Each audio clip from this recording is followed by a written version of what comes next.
Okay, everybody, we have our legal panel today. What I'm going to do is ask each of our guests to state their name and what office they work in and what their duties currently are. We'll start with the fair lady on the end. Thank you. My name is Glenda M. Wheeler-Allen. I am an attorney. I'm a solo practitioner. My practice includes estate planning, business development, and real estate development. And I'm Edward A. Hales Jr. I work at Advancement Project as the General Counsel and the Managing Director for the organization. My name is Isaac Trouth. I work for the Office of the State's Attorney in Prince George's County, where currently I handle all auto-related crimes in the county, dealing with mostly thefts, carjacking. I'm just curious about when did you know that you wanted to pursue a career in law? We'll start with Sister Wheeler. I actually knew probably the semester that I was applying for law school. My story, I'm not sure if it's maybe a little bit different and hopefully will not be your story. When I was graduating from college, I was a finance major, and I actually graduated the year that the stock market was crashing in 1989. And it was just very crazy. People were shooting their stockbrokers, and stockbrokers were committing suicide, and it was not a great place to be. And I sort of like, well, what do I want to do? I was walking down the hall. I attended George Washington University, and I saw a sign for the LSAT, which I knew was the admission test to go to law school. And my mother always told me, she said, you just need to go be a lawyer, because I would always defend people and defend issues. And so I said, So the LSAT, I think, was like maybe about 2 weeks. And other individuals that told me, said, oh, no, we've been studying, we've been taking, the Barbary classes to prepare. And I went to go get some material to figure out, what they wanted to test me on the LSAT. And I took it and I passed. Got a good score and applied and got into law school. So that actually was my impetus and my road. So do it a little differently, please. But as you can see, it still worked out 27 years later. And I actually wasn't real certain until almost time to go to law school that I wanted to be a lawyer. I always had this sense that I wanted to be a civil rights advocate. I was very interested in politics, and so when I went to college, I studied political science, and I also had this, I have been, a lot of people suggested that I should go into ministry, and my spirit, to be honest about it, really now, sort of was moving me in that direction, but I didn't want to sort of abide with that with that decision. So I was interested in it, so I was a philosophy minor.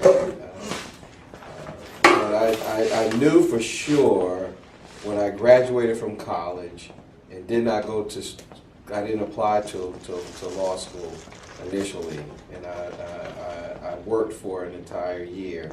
And during that year, I was working downtown and would go to the Georgetown Law Library at lunchtime just to read and have some peace and quiet. And I noticed the other students just studying so diligently, and it kind of made me think, I don't need just to make some money now. I need to really go to school. I just knew then that I wanted to go to law school and ultimately be a lawyer. But I had mostly just been very interested in civil rights from the time I was a kid, because of the discussions I had at the dinner table with my father, who was very active in the civil rights movement, and some of what I had seen in the way of discrimination and oppression. I wanted to fight up again. I wanted to fight against. So I decided that I wanted to go to law school the summer before my senior year of college. I was on a semester at C program, which was a study abroad program, and I was doing a business. I majored in business and information systems, so I was doing a business project with Hyundai Motors, where we did some designs and some audits of their vehicles and how to implement them in the U.S. And while I was over there, we had made the decision to go into Iraq, as well as we were sending troops to Afghanistan. So there were a lot of issues that were coming up with safety for us. and a lot of policy decisions were being made in South Korea at the time because they had a treaty with us that anytime we go to war, they have to go to war.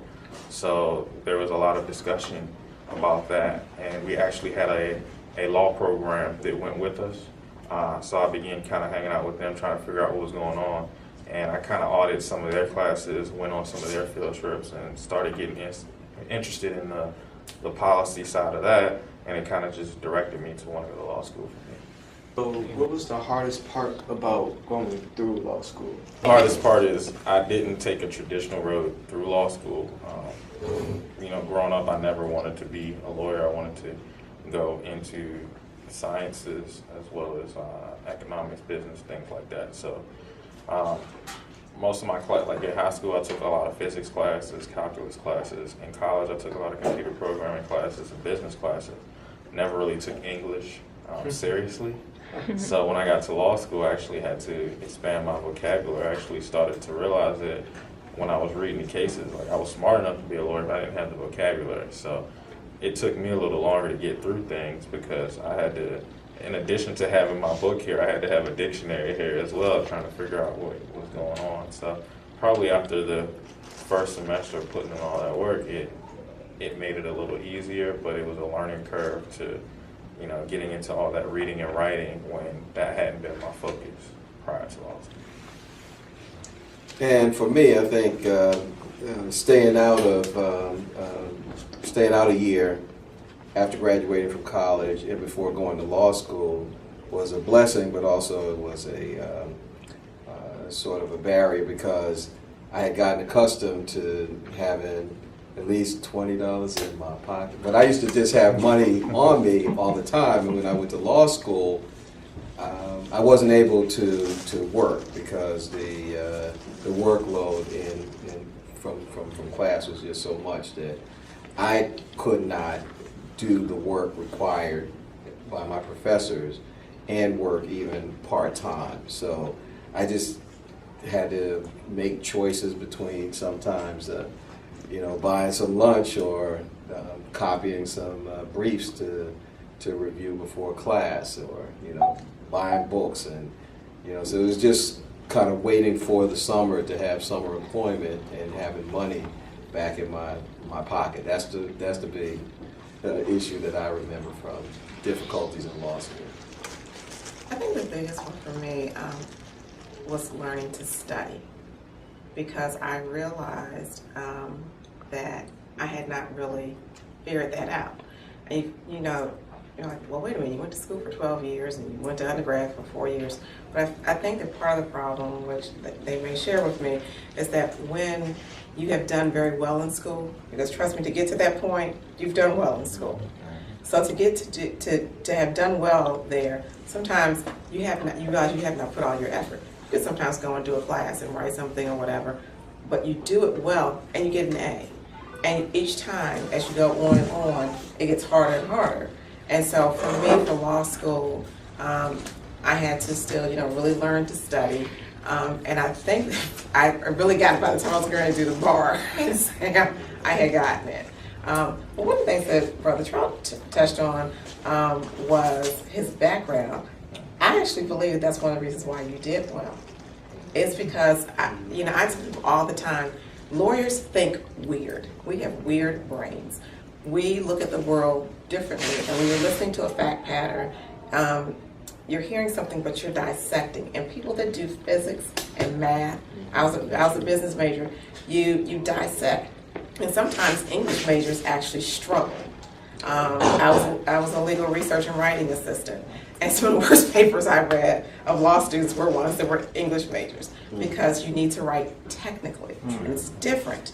So don't be afraid, and I encourage you to major in what you want to major in. Don't feel like you have to major in, English or something to go to law school.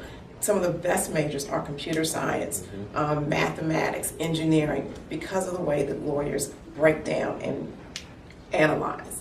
They're some of the best majors for law school. First part is, what advice do you have to current high school students, and then what's the road ahead in terms of steps to get there? Think outside the box. Do the most, remember that First of all, grades definitely count. There is no doubt about it that your grades count. But you need to think differently. How do you set yourself apart? And sadly today, it's not that difficult. Because the competition around you, and because we are not performing at the level that we need to be performing at, you can shine. So you need to realize, how can I shine? For some of you all, you have business ideas. To be able to put on your application that you're a young entrepreneur, that I've done this, you have book ideas in your mind. Don't be afraid. Write a book. But you need to, just as Brother Charles was saying, break out that dictionary, expand your vocabulary, figure out where you're weak on. But go outside. If you have someone where you can go and volunteer in their office, in a law office or something like that, to go and see what's this about, go to the courthouse, believe it or not, during summer, and sit and watch. Whenever I wanted to learn something new in law as an attorney, I had 30 days to learn a completely new area of law. I had to go sit down in the courtroom with my pad, and go and to ask, during a break, if you could talk to one of the clerks, or something. So mentoring, finding a mentor, I think that's something that, had I done that, that would have made a big difference for me. So finding a mentor, to me, is one of the biggest things that you could do. The biggest thing that I would say is find out what you like other than the law and focus on that, because there's so many steps that you have to go through before you get to law school, that if you focus on just going to law school, you may make some decisions based on trying to go to law school. It may hurt you. The one thing that I like, when I said I wasn't an English major, I actually could not be an English major. I've never read a novel in my life. I love to read biographies. I actually was a history minor. I don't like English, don't like political science. I don't like any of those, and if I would have majored in those, I would not have been happy, and I probably wouldn't have the grades that I had in the major that I had. So find something that you love, that you can do well in, and that will help you get to law school. Because if you're doing something just to go to law school, but you don't like it, you're not going to do well in it, and then you won't have the grades to go to law school. And the advice I received, and it worked for me, and I recommend it to you, is to come before the law well read. Reading is essential, both before and during law school. I didn't own a pair of glasses, never had to wear glasses until my first year in law school. I started wearing glasses. There's a lot of reading, but also, and one justice said, the life of the law is not logic, it has been human experience. Learning more about different people, different cultures, because what you're trying to do in law overall is to negotiate human relationships in ways that people can work together and adjust in a civil way. And that's true for the criminal justice system. It's true in just trying to make sure somebody is made whole or made right for an injury caused by someone else. And the more you read, the more ideas you have about resolving human conflicts and human tension. So come before the law well read. And one thing that I did growing up that really helped me in law school, and it was weird that it actually helped me in law school, I didn't realize it was going to help me, is I read the Bible. Reading, and the King James Version of the Bible. I read the King James Version of the Bible growing up. One is, a lot of these cases that you start reading were written in the 1600s, or the cases, so the language that they use a lot of times is language that they would use in the King James Bible. Additionally, the Old Testament of the Bible has a lot of things dealing with how countries were formed and how the tribes were formed and how they dealt with each other. A lot of that stuff comes up in the law, especially when you're dealing with property law and you're dealing with constitutional law and how they formed certain constitutions and what principles they use. A lot of them are Old Testament biblical principles. And just one last point on that.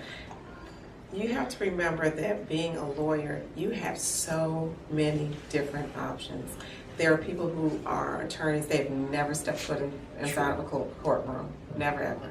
You have some who litigate all day long, they've never written a contract in their entire life, never will do it. There are some who don't do anything that have anything to do with any of that. So it is something that presents so many other opportunities, and I think that that's one of the biggest blessings in my life in being an attorney. There are so many opportunities that I've had, so many personal things that I've had to deal with, that being an attorney I honestly just sometimes believe that God had me do this, not so much for the purpose of being this lawyer over here and doing all these other things, because he knew that there were certain things I was going to deal with in life, and certain other people that I was going to come in contact with, that this is the way that I need you to do. This is a service. This is how you're going to glorify me. So there are things, even here about Moriah, that me being an attorney, he's been able to bless an opportunity because he had me go down a particular road. So just listen to where he's showing you and where he's leading you to go in your life too. Amen. Any closing questions? Anybody? Going once? Going twice? Let's thank our panel. Applaud for them.